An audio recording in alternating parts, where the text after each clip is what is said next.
What's up, guys? Welcome back to Eventual Acres. So if you saw my previous video, then you know that I just recently planted all of my crops. I planted the tomatoes and the peppers into the raised garden bed, and since doing so, I think I might have made a huge mistake.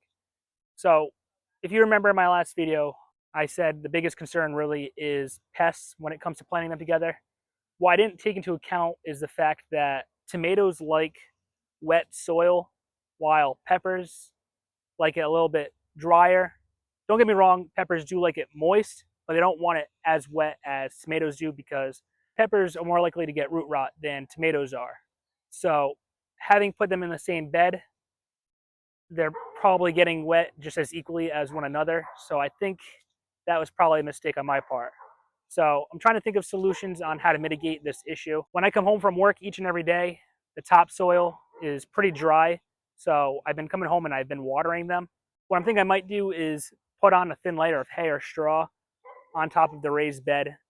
A, to keep the moisture in, and B, so I don't have to water as much. But what I'm thinking is I'll probably hose down the tomato side a little bit more, get that nice and wet, and not do too much with the peppers.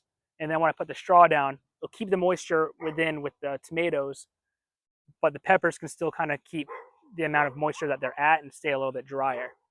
So take a look here. This is kind of the issue that I've been running into. Today's actually looking a lot better than yesterday when I got home from work. When I got home from work yesterday, the topsoil was like really dried out. It's still dried out, like don't get me wrong, but it's, in my opinion, probably still wetter than yesterday, but it's not really that wet. So I do have hay and straw in my car right now. I actually just visited a friend of mine who informed me of the difference between peppers and tomatoes and how much water they like in their soil. So he did hook me up with some hay and straw because I had already mentioned to him that I wanted to put a thin layer because, again, the topsoil has been getting dried out and I've been hosing it down every day. But seeing that this soil is actually still pretty moist and doesn't need to be watered as much, hay and straw will definitely benefit the peppers. And then I think what I'm going to do is pretty much just hose down this side, make sure I hit the spots where the bunching onions are, and also just make sure that there's enough water getting down to the roots for the tomatoes. So I'm going to hose down this side, and then I'm going to lay down a very, very thin layer of straw because, again, I want the bunching onions to be able to pop through and be able to get the heat from the sun, but I don't want to prevent them from being able to pop through the soil because I have too much hay on.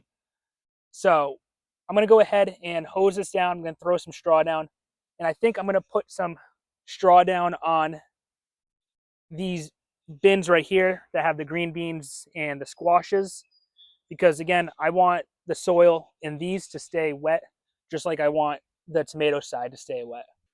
So I did record myself spraying this down, but the camera cut out.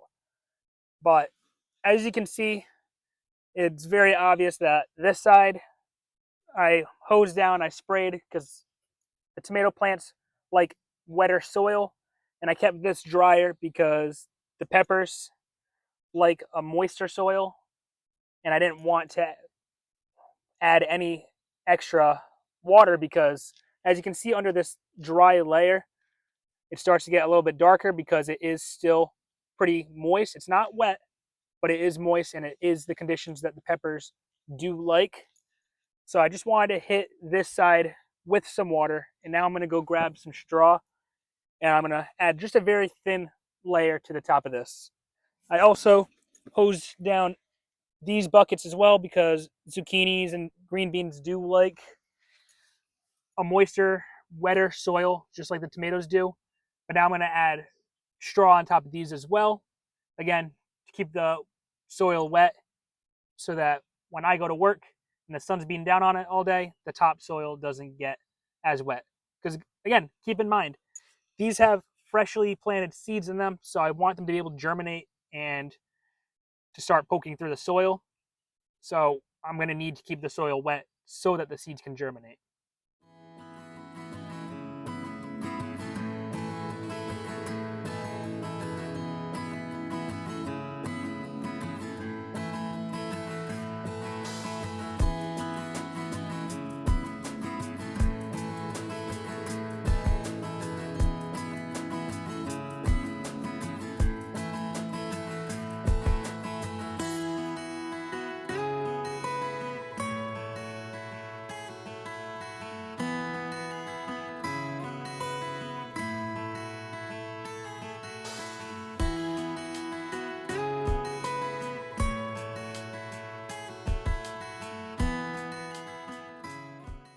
So as you can see, it's not laid on too thick. You can still see all of the dirt and the soil below the straw. So ideally, this is gonna keep the soil wet, keep all the moisture locked inside, and still allow the bunching onions to germinate and poke through, while also keeping the soil a little bit drier for the peppers. That way I don't develop any root rot with my peppers. And then same thing, just a nice thin layer in these buckets, because again, I want the green beans and the squash and the zucchini to be able to germinate as well. Now, if you were able to hold off till the very end, I'm glad, because I have a surprise for you guys. So as I mentioned, the buddy that I visited today, who not only gave me the straw, but also informed me of the root issue and the moisture issue when it comes to peppers, also gave me two surprise gifts. The first one is some strawberries that he planted. As you can see, they're already starting to produce fruit, so that's great. I was actually very blessed and thankful that he gave this to me. I love strawberries, so now I'm going to be able to grow my own strawberries. Now, I don't know if you were able to see in the corner of that previous clip of the strawberries is the other surprise. So let me show you that real quick. He also gave me this potato bag, and as you can see, it's already growing. It's some red potatoes. So I'm excited for these as well. Again, can't go wrong with potatoes. With this and the strawberries, I'm just so truly blessed and so thankful. He's been helping me out a lot. He's given me so much soil and compost in order to be able to fill my raised bed, and now he's giving me the strawberries and the potatoes. I can't thank him enough, and I'm so appreciative of that. Because as I've said time and time again, this is my first year doing any of this stuff. My goal is to be self-sufficient one day and be able to grow most of my own food from scratch. So being able to develop these skills and have a friend who's not only willing to go above and beyond and give me the tools that I need in order to grow and hopefully have a successful harvest towards the end of summer, he's also giving me more than enough. Soil, hay, straw, fruit, potatoes. I mean, I'm so thankful. So as always, thank you so much for watching. Feel free to like and subscribe, and I will see you guys in the next video.